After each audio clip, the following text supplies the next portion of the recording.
You know how every year there's that one phone people can't stop talking about? This might be it. And weirdly, it's not because of some flashy new feature. It's because Apple may have just solved the one thing foldables have been getting wrong this entire time. Not the display, not the performance, fixing them. Yeah, didn't see that coming, did you? Alright, so here's what's been floating around. Dummy units of Apple's first foldable, likely called the iPhone Ultra Fold, have leaked, and they look pretty much final. We're talking about a 7.8-inch inner display when you open it up, a 5.5-inch cover screen on the outside, powered by what's expected to be the A20 Pro chip. Price? Roughly $2,000, and if the timing lines up, we're looking at a September launch alongside the iPhone 18 Pro. So far, pretty standard first-gen foldable from a big company stuff. But here's where things flip. Every foldable right now, whether it's from Samsung, Google, whoever, has one big problem. The inside is a mess. Tiny cables bending around hinges, parts squeezed into impossible spaces, everything layered in a way that makes repairs a complete nightmare. Apple looked at that and basically said, nope. Instead of cramming things wherever they fit, they've gone for a layout that actually makes sense. The motherboard is shifted over to one side, which means the internal cables can run straight instead of weaving across the hinge like spaghetti. And that one change?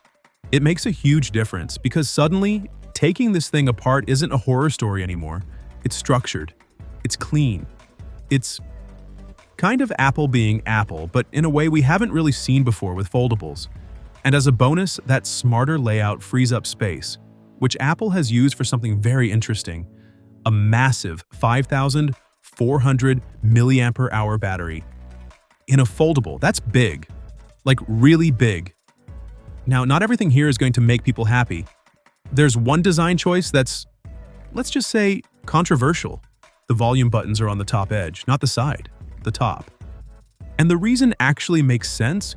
With the internal layout Apple's using, running cables across the hinge for side buttons would have complicated everything again. So moving them to the top keeps the internals neat and simple. In landscape mode, like when you're using it as a mini tablet, it actually feels pretty natural. But in regular phone mode, one-handed, you're reaching up with your index finger trying to adjust volume, and yeah, that's going to feel a bit awkward. You do still get a power button on the side, though. And it doubles as Touch ID. So yes, Touch ID is making a comeback here. There's also a dedicated camera control button, and it's expected to go fully eSIM. So what Apple's clearly done is prioritize the tablet when unfolded experience, even if that means the folded phone mode isn't perfect.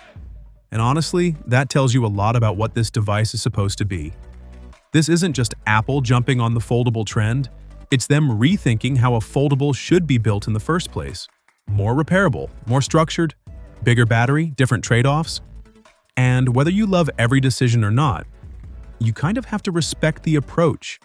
Because if this actually works the way it sounds like it will, it could push the entire foldable market in a new direction. Anyway, I'm really curious where you land on this, especially that button placement. Genius or just annoying? And if you want to see how this stacks up against the current foldable heavyweights, I've got that comparison coming up next. Catch you there.